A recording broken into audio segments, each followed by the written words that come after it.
assunto é com Murilo Rocha.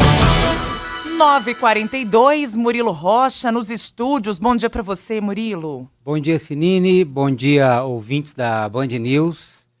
Pessoal, na sexta-feira aqui eu falei da tragédia de Brumadinho, da necessidade de responsabilização dos culpados da tragédia. E ontem, no dia exato que completou 7 anos daquela tragédia /crime que ocorreu lá em Brumadinho, a Vale não nos deixa esquecer, né? Mesmo que queiramos, a gente não quer esquecer. A gente quer lembrar e quer justiça aí neste caso. Mas a Vale não nos deixa esquecer, né? Não nos deixa em paz. A verdade é essa, né? As pessoas que moram em Minas Gerais e moram perto de barragens, principalmente, aqui nesse quadrilátero ferrífero, a vida delas vive atormentada aí por sirenes de mineradoras e problemas que ocorrem em mineradoras aqui do estado. E ontem, justamente quando estava ocorrendo uma série de eventos, né? Havia eventos lá em Brumadinho, no Memorial, para lembrar dos 7 anos daquela grande tragédia, quando 272 pessoas morreram. Novamente, a Vale nos assusta, nos assombra, com uma notícia de um extravasamento de um dique, de uma cava da mina da fábrica, na divisa de Ouro Preto com Congonhas. E quando chega a informação, todo mundo toma aquele susto, né? O que aconteceu? Será que a gente vai viver uma nova tragédia? Mas dessa vez, ainda bem, por sorte, foi uma ocorrência grave, mas de menor porte e não envolve uma barragem diretamente. Era um dique que continha ali água que estava dentro da cava, e essa água vazou, muita água, diga-se de passagem, e arrastou o que ela encontrou pelo caminho. Até o prefeito de Congonhas, a gente ouviu aí nas manchetes, o Anderson Cabido, falando, né, que 2 rios da região já aumentaram o volume em razão dessa água que saiu da mineradora e atingiu outra mineradora, a CSN, que é uma mineradora grande também, que tem em Congonhas, atingiu as dependências lá, o maquinário da CSN, imagens até divulgadas pela CSN, por funcionários, né, da CSN nas redes sociais, muito alagamento ali, mas ainda bem, não tivemos nenhum ferido, nenhuma vítima, nenhuma pessoa morta, ainda bem. Mas é isso, né? Já que a justiça, como foi tão uma ironia do destino isso ontem, né? A justiça parece que quer empurrar esse caso com a barriga. Mas a própria Vale nos faz lembrar do perigo e da necessidade de regulação e de responsabilização das mineradoras no estado de Minas Gerais. Então, ontem foi essa infeliz coincidência, mas que serviu mais uma vez para um alerta, né? Um ponto de exclamação sobre a importância. E queria destacar, além disso, né, o trabalho do jornalista, que é jornalista 24 horas. Né? A gente que é jornalista, profissional, que vive disso, a gente é jornalista 24 horas. Né? Não tem sábado, não tem domingo. E ontem nossa companheira de mesa aqui, Maria Fernanda Sinini, estava tomando uma cervejota, comendo uma carninha, um churrasquinho lá em Congonhas, né? Quando eu mandei uma mensagem no grupo aqui avisando sobre essa ocorrência, ela falou, eu estou aqui em Congonhas. Né? Rio Soral mesmo tempo. Aí ela estava de folga, ainda pegou o carro, foi para lá, para a porta lá da mina, logicamente não conseguiu entrar, né, mas ficou vendo toda aquela movimentação, esperando pegar e sair da Defesa Civil, Corpo de Bombeiros, foi a primeira equipe de reportagem a chegar lá. Então esse é nosso trabalho, né? Essa é a nossa função. A gente às vezes quer se desligar, né? Quando a gente acha que a gente está longe, assim, esse final de semana eu vou me desligar. A notícia vai atrás. Aí a notícia corre atrás da gente, né? Dizem que a bola procura o craque. Então, estava lá, foi lá, registrou esse momento importante. Como eu disse, é um ponto de exclamação para a gente. Olha, continuamos vivendo situação de alerta. É um problema que não está resolvido. Não é devidamente fiscalizado. O prefeito falou, o prefeito de Congonhas, palavras dele. Por que não estava tendo monitoramento dessa situação? Talvez foi a chuva, que choveu demais, não sabemos. Não interessa. Pois é isso. Não interessa. É isso que o prefeito falou, Anderson Cabido. Por que a situação não era monitorada? Por que não estavam emitindo alertas ali, né? Então, assim, isso é muito preocupante. Porque se ocorreu com um dique, pode ocorrer com uma barragem. E aí as consequências podem ser muito maiores, né? Então fica esse alerta, fica essa questão. E ontem também eu queria só registrar uma coisa, ainda falando de mineração, teve um evento muito bonito lá no Memorial Brumadinho, que completou 1 ano ontem. Aí eles convidaram lá as famílias das vítimas, imprensa, e quem era aberta a visitação, na verdade, ontem. E teve um show lá da Fernanda Takai, um show curto, bem sensível, com músicas que ela escolheu a dedo ali, junto da orquestra Opus, para celebrar, né? Celebrar assim, para marcar esta data, né? Para marcar essa data de 7 anos e também para pedir justiça. Foi um show muito bonito, foi um momento muito bonito, e eu queria fazer um convite aqui para quem não foi ao Memorial de Brumadinho. Acho que é fundamental ir.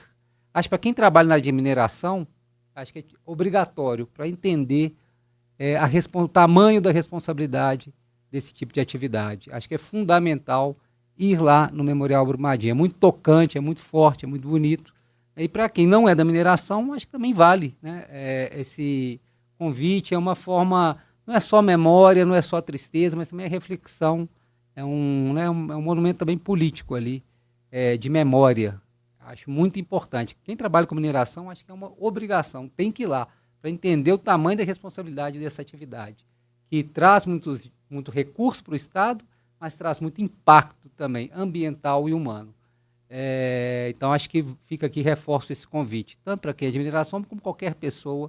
Acho que é muito interessante, escolas principalmente, acho que vale a pena ali, é um trabalho, como eu disse, de resgate de memória, de empatia, mas também de um ato político ali, que você entende a dimensão, né, como atos têm consequências, como impactam a vida das pessoas, e da importância de a gente não ter esse apagamento histórico, né? Muitas vezes a gente tenta fazer um apagamento histórico do que ocorreu, mas é importante a gente ter esse memorial aqui no Brasil. Fora do Brasil a gente vê muito esse tipo de memorial. Aqui no Brasil ainda a gente tem dificuldade com essa questão da memória. Acho que como esse de Brumadinho, acho que esse é o único, tá? Com o tamanho, como foi pensado. Até teve um evento no final de semana, ou na sexta-feira, os parentes das vítimas da Boate Kiss, Sim. lá do Rio Grande do Sul, estiveram aqui, junto do pessoal da Vabrum de Brumadinho, de outras grandes tragédias do Brasil, até para discutir essa questão. Eles são muito unidos, essas pessoas, e parece que o pessoal da Boate Kiss também já tem um projeto lá de memorial, mas que ainda não foi concluído. Então, eles estiveram aqui até para conhecer, para ver e para trocar essas experiências. Então, sobre mineração, acho que é isso. Eu só queria pontuar uma outra coisa aqui, mudar de assunto rapidinho, falar de política, sobre o ato, caminhada do deputado federal Nicolas Ferreira. Ele começou uma caminhada na segunda-feira passada, de Paracatu até Brasília. E a data prevista era ontem para a chegada da caminhada, e chegou lá debaixo de um pedágio danado, caiu um raio, feriu várias pessoas lá. Antes, na verdade, feriu as pessoas que estavam esperando pela chegada da caminhada. A caminhada ainda não havia chegado lá. Acho que mais de 80 pessoas procuraram atendimento em razão desse raio que caiu. Mas o fato que eu queria chamar aqui a atenção é para a liderança política do Nicolas, né? Ele já vinha há algum tempo aí construindo uma imagem, uma posição, um posicionamento de principal herdeiro pós-Bolsonaro da direita brasileira. E ele fez essa caminhada, uma coisa meio mística, né? Ele não estava falando tão diretamente de política, falava ali do 8 de janeiro, a necessidade de soltar os presos, mas todo o tempo envolvendo muitas questões religiosas, lembrando que o Nicolas vem da igreja evangélica, o pai dele é pastor, então é uma coisa como se fosse quase um predestinado, em vários momentos fazendo discurso nas costas de alguns outros caminhantes, e quando chegou lá também em Brasília, debaixo de chuva, né, uma postura quase messiânica. Parece que ele vem ocupar, né, o lugar que era mesmo de Bolsonaro, dessa coisa de um salvador para a direita brasileira. O Nicolas vem fazendo o papel direitinho aí, e vem para ser essa nova liderança. E foi engraçado o tanto de oportunista político que apareceu nessa caminhada, né? Todo mundo de olho nos votinhos ali, vários, né, deputados, vereadores, como se ninguém pudesse ficar de fora desse ato, querendo ali uma beirinha nesse holofote do Nicolas, que à medida que as pessoas iam lá, aparecer, era bom para elas, mas era melhor ainda para o Nicolas, né, que mostrou esse poder, né, de liderança. Como eu disse, uma coisa meio confusa, né, meio política, meio religiosa, mas foi que foi, caminhou lá, percorreu de forma pacífica. Há de se destacar isso aqui, né, foi uma manifestação Mas me chama a atenção esse papel de destaque mesmo que ele vem ocupando de forma muito inteligente, né? Eu posso até discordar, mas desse uso da religião, uso da política, você fica ali numa coisa meio do caminho, tem meio devotos ali naquela caminhada, né? Junto a ele, falando que é só o começo, ou seja, dando a entender desse novo momento da direita brasileira, meio se desligando do bolsonarismo e elegendo aí o Nicolas como, vamos dizer, o príncipe aí pós-Bolsonaro. Eu achei interessante que ele gravou um vídeo de 3 minutos com a camisa da seleção brasileira, todo queimado de sol por essa caminhada. Ele não cita o nome do Bolsonaro. Foi até um amigo aqui que me comentou sobre isso. Ele não cita o nome Bolsonaro. Em 3 minutos que ele fala de agradecimento ali pós-caminhada, querendo explicar. Deus ele fala várias vezes, mas ele não cita o nome Bolsonaro. Eu achei isso muito sintomático, mostrando aí esse espaço que ele está ocupando na política brasileira, nesse campo específico da direita, né? Fica claro que não agora, né? Agora provavelmente ele vai ser candidato a deputado federal mais uma vez, é importante para o partido, ele vai puxar um tanto de outros deputados, vai ter mais uma votação histórica, talvez recorde, novamente, mas talvez em 2030 aí a gente vai ver o Nicolas pleiteando algum cargo maior aí. Só que é isso, né? A política também é dinâmica. A questão da idade influencia um pouco, exato, na decisão da escolha do cargo. Sim, então acho que daqui a 4 anos aí talvez a gente vai ver. Claro, 4 anos pode muita coisa acontecer e ele deixar de ser esse fenômeno político, mas analisando sob esse prisma de hoje, ele vem fazendo um trabalho aí, né, de arrebanhar aí uma multidão de seguidores, se colocando nesse papel, se desvinculando, né? Por isso que eu disse que ele usa muito bem a religião. Em vários momentos ele falou que aquele não era um ato necessariamente político, né? Era um ato de uma coisa espiritual, aquela coisa toda, né?